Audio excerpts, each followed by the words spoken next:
Hello and welcome to Angry Andy Reviews, and today I'm going to be taking a look at the recently released on Amazon Prime film, Greenland.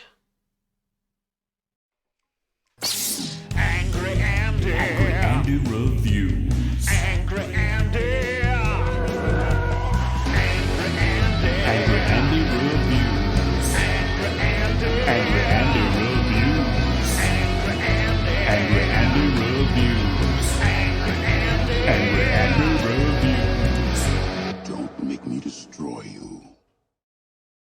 Disaster movies have become a form of cinematic derision.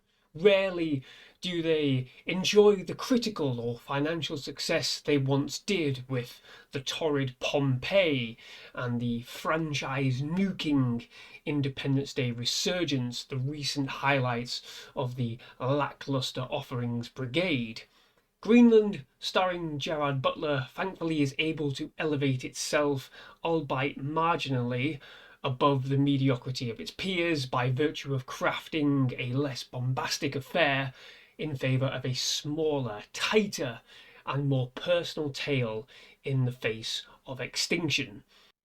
While it still has its own flaws, moments of questionable logic and utter convenience, it is at its core an entertaining popcorn feature with solid characters, tension and pacing.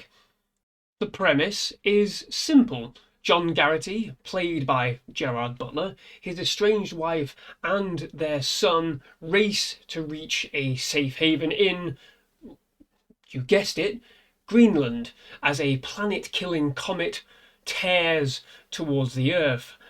Their journey, however, is not so simple as they encounter the chaos created by mass panic in light of the impending fate of the planet, the constant barrage of rogue comet fragments that decimate whole cities, and the desperation of those anxious to escape their doom at all costs.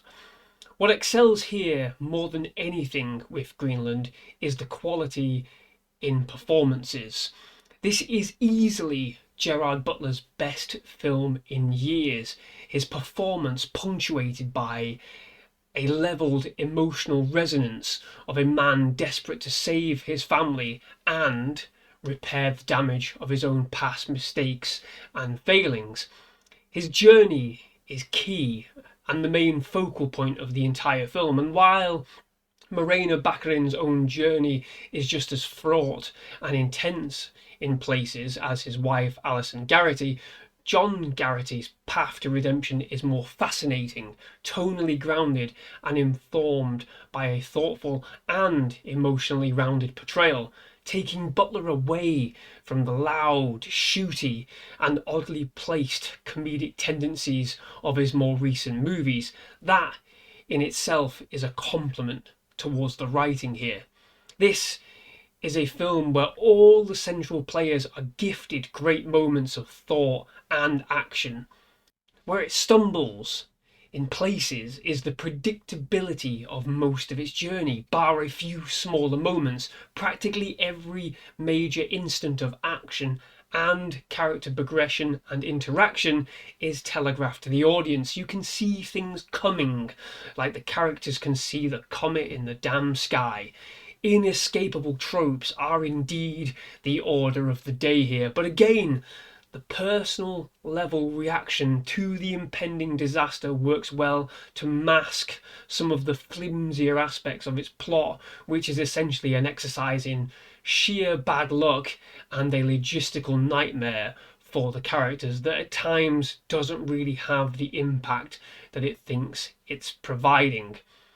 The more intense imagine yourself in this situation setup lends itself extremely well for some popcorn entertainment as it shifts and splits the family apart and ups the ante on their desperate endeavours. But the more that happens to them in what amounts to a very, very short amount of time has the unfortunate effect of making the ending feel utterly convenient and a tad contrived. even though it is heartwarming and thoroughly effective in that regard. The absolute ending of the film, however, a montage of all the famous places wiped out in the world, which could have been lifted straight from Armageddon or 2012, is a little silly and reeks of we must show exactly what happened to them, when in actual fact the journey of a family rebuilding and coming together in the face of the end is the point, and not the impact on said wider world. But that is a personal nitpick on the finality of the whole thing. Better in its smaller moments, it most certainly is, but a wholly decent watch nonetheless. I will be giving this film a 7 out of 10, and that is all for this review. Thank you very much for watching. If you did like this review, please do leave a like, subscribe to the channel, and leave a comment down below if you've seen this. What did you think of it? What do you think of Gerard Butler? He was once up there, not so much anymore, but this is a really decent film from him. But there you have it. Thank you very much for watching. Bye-bye.